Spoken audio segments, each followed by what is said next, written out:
আসসালামু আলাইকুম, সবাইকে স্বাগতম আমার অ্যাডোবি প্রিমিয়ার প্রো টিউটোরিয়ালের সেকেন্ড এপিসোডে। তো গত এপিসোডে আমরা প্রেফারেন্স মেনু এবং যে প্রজেক্ট মেনু ছিল সেগুলো নিয়ে দেখেছি, এবং তখন আমি বলেছিলাম যে সেট টু ফ্রেম সাইজ বা স্কেল টু ফ্রেম সাইজ, এটা নিয়ে আমি পরের একটা এপিসোডে কথা বলবো। তো আজকে আমরা সেটা নিয়ে কথা বলবো। আমরা অনেক সময় কোনো ভিডিও বানাতে গেলে বিভিন্ন ধরনের ক্যামেরা থেকে দিয়ে শ্যুট করি বা বিভিন্ন ধরনের রেজুলেশনের ক্লিপ আমরা ব্যবহার করি। সাপোজ আমরা কখনো কোনো একটা ভিডিও করছি, যেটা আমরা দুটো ক্যামেরা দিয়ে ভিডিও করছি। একটা ক্যামেরাতে আমরা 1080p ভিডিও করছি, আরেকটা ক্যামেরাতে ভিডিও করছি 720p। এখন এই দুইটার ফ্রেম সাইজ বা রেজুলেশন সাইজ তো কখনোই মিলবে না। তো এই দুইটাকে আমরা তখন কিভাবে এডিট করতে পারি সেটা নিয়ে আজকে আমরা আলোচনা করব। তো আমি প্রথমে আমার কিছু ক্লিপ ইম্পোর্ট করে নিচ্ছি। সাপোজ আমরা এখানে কিছু ক্লিপ ইম্পোর্ট করে নিচ্ছি, এগুলো হচ্ছে 1080p ক্লিপ। আপনারা দেখতে পাচ্ছেন যে এই ক্লিপগুলো হচ্ছে 1920x1080p। তো আমরা যদি এই ক্লিপটাকে প্রথমে এখানে নিয়ে আসি, তাহলে আমাদের টাইমলাইনটা ক্রিয়েট হচ্ছে 1080p। এটা হচ্ছে সহজে একটা টাইমলাইন ক্রিয়েট করার সবচেয়ে সহজ উপায়। আমরা যদি এই ক্লিপটাকে এখানে নিয়ে আসি, তাহলে সেটা হয়ে গেল 1080p টাইমলাইন। এখন এই ক্লিপে এই ভিডিওটাকে আমরা যখনই এক্সপোর্ট করি, আমরা চাইলে এটাকে 1080p তে এক্সপোর্ট করতে পারবো খুব সহজেই। তো এটা হচ্ছে আমাদের একটা 1080p ক্লিপ। তো এখন যদি আমরা এখানে একটা 720p ক্লিপ অ্যাড করি, তাহলে কি হবে? তাহলে আমরা আবার ইম্পোর্ট করে নিচ্ছি। আমরা এখানে একটা 720 পিকচার ইম্পোর্ট করে নিচ্ছি, ভিডিও সরি। এবং আমরা আরও কিছু ছবিও অ্যাড করে নিই। আমরা এখানে একটা ছবি অ্যাড করে নিচ্ছি। ছবিটার সাইজ আপনারা দেখতে পাচ্ছেন 5472x3648। তার মানে এটা 1080p থেকে অনেক উপরের রেজুলেশনের একটা ছবি।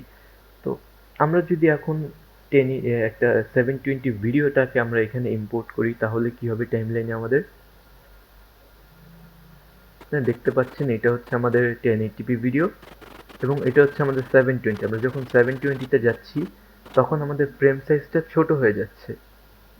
তো এখন এইটাকে আমরা কিভাবে কি করতে পারি? আপনারা সহজেই জিনিসটাকে আপনারা এখন স্কেল আপ যদি আপনারা করেন, তাহলে দেখেন এই যে আমাদের উইন্ডোতে ফিট হয়ে গেল। তো এইভাবে তো প্রতিটা আমাদের ধরে ধরে স্কেল আপ করা পসিবল না। তো সেক্ষেত্রে আমরা কি করতে পারি? সেক্ষেত্রে আমরা সহজেই যদি আমরা রাইট বাটনে ক্লিক করি, এবং এখানে আমাদের একটা অপশন আছে স্কেল টু ফ্রেম সাইজ। আমরা যদি এটাকে ক্লিক করি, আপনারা দেখতে পারেন যে এটা অটোমেটিক্যালি স্কেল আপ হয়ে এই ফ্রেমের সাইজে এই জিনিসটা বসে গেছে। তো এখন আমরা একটা ছবি টাইমলাইনে নিয়ে আসি আমাদের। যেহেতু আমাদের এই ছবিটা আরো অনেক বড় সাইজের, আপনারা দেখতে পাচ্ছেন ছবিটা জুম হয়ে আছে। কিভাবে জুম হয়েছে? আপনারা যদি এই ছবিটাকে সিলেক্ট করে একটু স্কেল ডাউন করেন, এই যে দেখতে পারেন ছবিটা অনেকটুকু জুম হয়ে আছে। কারণ কি? কারণ আমাদের যে ক্যানভাসটুকু, আমাদের যে টাইমলাইনটা আছে, টাইমলাইনটা হচ্ছে আমাদের 1080p ফ্রেমের, কিন্তু আমাদের ছবিটার সাইজ 1080p থেকে অনেক বেশি। তার জন্য ও এই জিনিসটাকে জুম করে যতটুকু 1080pর জন্য প্রয়োজন ততটুকু নিচ্ছে, কিন্তু আমরা তো পুরো ছবিটা ব্যবহার করতে চাই। তো সেই ক্ষেত্রে আমরা ঠিক আবার আগের মতো চাইলে করতে পারি স্কেল টু ফ্রেম সাইজ।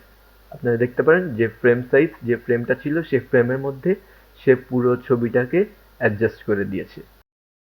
এখন এভাবে করে তো আমাদের প্রতিটা আমাদের ম্যানুয়ালি সিলেক্ট করে করে তারপরে আমাদের করতে হবে। এখন আমরা যদি সবগুলোকে ডিলিট করে দিই এখান থেকে, এখন আমরা সাপোজ আমরা মনে করলাম যে না, আমরা এত কষ্ট করতে পারবো না, একটা একটা করে আমরা যতগুলো ক্লিপ আমাদের টাইমলাইনে নিব, আমি চাই সবগুলো আমার টাইমলাইনের সাথে ম্যাচ করুক। তো এখন আমি যদি প্রথমে 720 একটা ক্লিপ এখানে নেই, আমাকে জিজ্ঞেস করতেছে যে আমি কি সিকোয়েন্স চেঞ্জ করতে চাই, নাকি আমি আমার আগের টাইমলাইনে রাখতে চাই।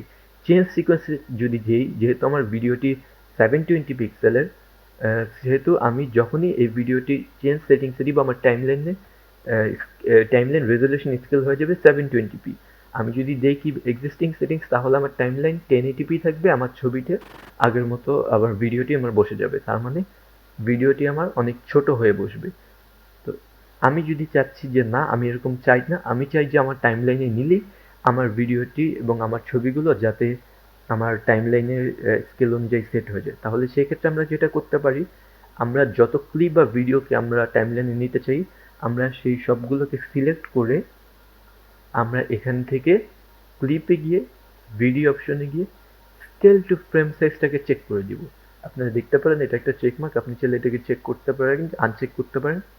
এখন দেখেন কি হচ্ছে, এখন আমরা যদি 720p কোনো একটা ফাইল এখানে টাইমলাইনে আমাদের নিচ্ছি, কিপ এক্সিস্টিং সেটিংস, এটা প্রথমবার জিজ্ঞেস করবে, কিন্তু এর পরবর্তী এখানে যদি সিলেক্ট করে দেন এর পরবর্তী আর কখনো জিজ্ঞেস করবে না।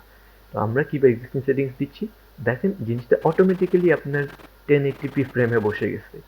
আমরা যখন ছবিটাকেও নিয়ে আসি, দেখতে পাচ্ছেন ছবিটাও অটোমেটিক্যালি ফ্রেম সাইজে সেট হয়ে গেছে, আমাদের ম্যানুয়ালি আর করতে হয়নি।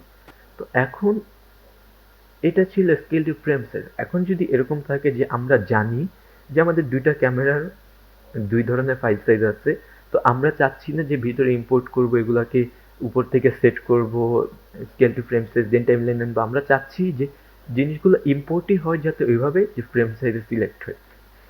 সেই ক্ষেত্রে আমরা সবগুলো ফাইলকে এখান থেকে আমরা সবগুলোকে রিমুভ করে দিচ্ছি। এখন এখানে আমরা যে গতবার যে কথা বলেছিলাম, প্রেফারেন্স থেকে আমরা এখান থেকে মিডিয়াতে যাব। মিডিয়াতে আমাদের সেই ডিফল্ট মিডিয়া স্কেলিং, এই হচ্ছে সেই অপশন। এটা হচ্ছে নান দিয়ে রাখলে আপনার ভিডিও ক্লিপগুলো যেরকম ঠিক সেরকমই আপনার ইম্পোর্ট হবে।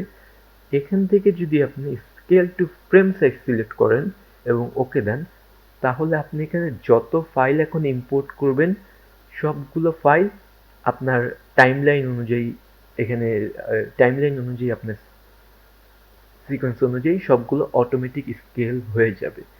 আমরা কিছু ইম্পোর্ট করে দেখাচ্ছি।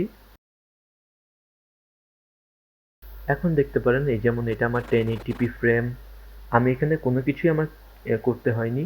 এই 1080pর মধ্যে আমি যে কোনো ছবি বা ভিডিওই দেই না কেন, আমার সব কিছুই আমার 1080p হয়ে যাবে।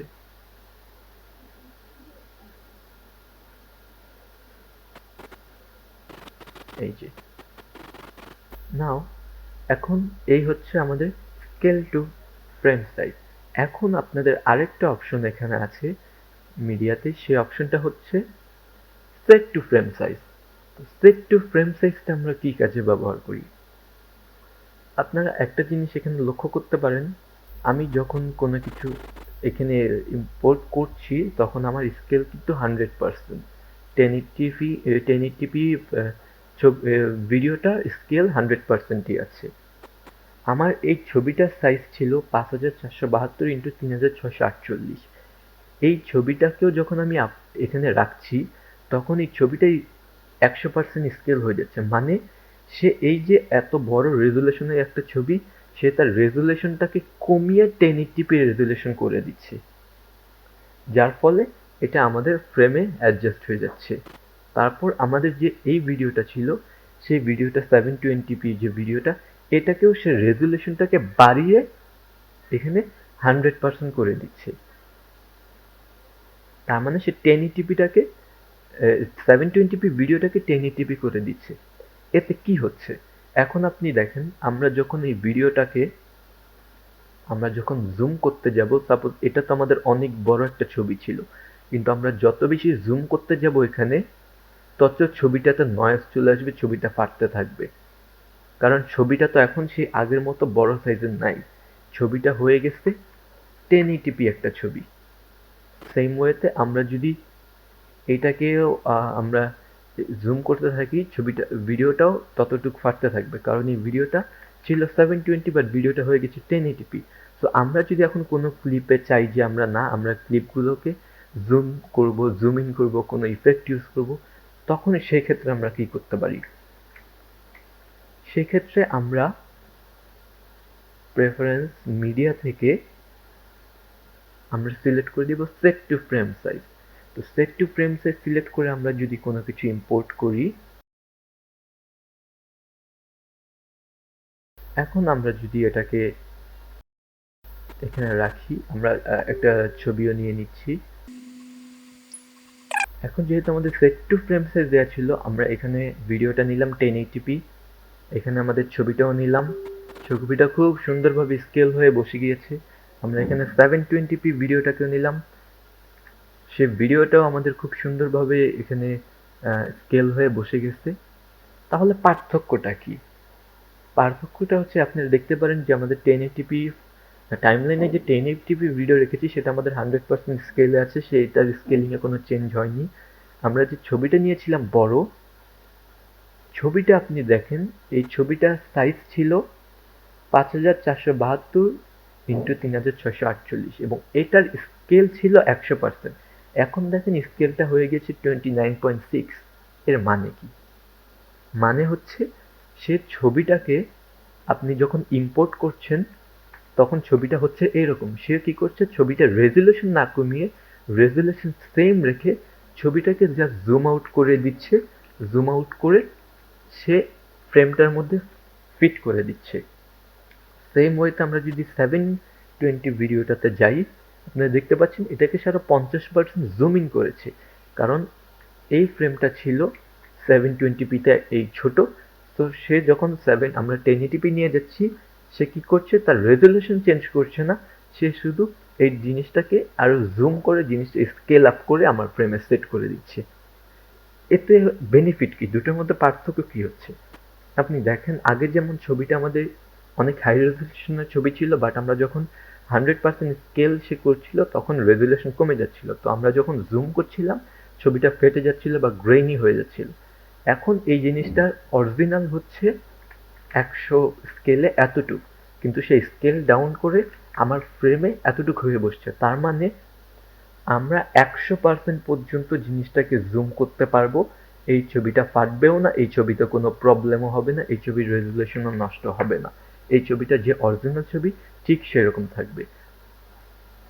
এই ছিল দুইটার পার্থক্য। আমরা যখন স্কেল টু ফ্রেম সাইজ দিচ্ছি, সে রেজুলেশন কমিয়ে বা বাড়িয়ে আমার ফ্রেম সাইজের অনুযায়ী স্কেল করে নিচ্ছে। আমরা যখন সেট টু ফ্রেম সাইজ দিচ্ছি তখন সে রেজুলেশনটাকে ঠিক মতো রাখছে, সে স্কেল বা বাড়িয়ে কমিয়ে বা জুম ইন জুম আউট করে সে দুটাকে এক করে দিচ্ছে। তো তাহলে সাধারণত আমরা এই দুইটা তিনটা সাইজ আমরা সাধারণত নর্মালি সবাই এটাকে ডিফল্টে নান রাখে। তো আমরা যদি কখনো মনে হয় যে না আমাদের দুটো ক্যামেরার দুই ধরনের রেজুলেশনের ভিডিও নিয়ে বা ছবি নিয়ে আমরা কাজ করব, তখন আমরা চাইলে দিতে পারি স্কেল টু ফ্রেম সাইজ। কিন্তু আমরা যদি এরকম ভাবি যে না আমাদের দুটো রেজুলেশন প্লাস আমরা ছবিগুলোতে একটু জুম ইন ব্যবহার করব, জুম আউট ব্যবহার করব, ওই ধরনের কিছু ইফেক্ট ইউজ করব, তাহলে আমরা দিয়ে দেবো সেট টু ফ্রেম সাইজ। এখান থেকে সিলেক্ট করে দিলে যেটা হচ্ছে আপনি যতই মিডিয়া ইম্পোর্ট করেন সবগুলো অটোমেটিক্যালি আপনার রেজুলেশন বা আপনার স্কেল বা আপনার ক্যানভাস অনুযায়ী সে ফিট হয়ে যাবে। এই ছিল দুটোর মধ্যে পার্থক্য। আপনাদের যদি কোনো কিছু বুঝতে সমস্যা হয় অবশ্যই কমেন্টে আমাকে জিজ্ঞেস করবেন এবং আমার চ্যানেলটাকে সাবস্ক্রাইব করে রাখবেন আমাদের পরবর্তী এপিসোডগুলো পাওয়ার জন্য। সবাইকে অসংখ্য ধন্যবাদ।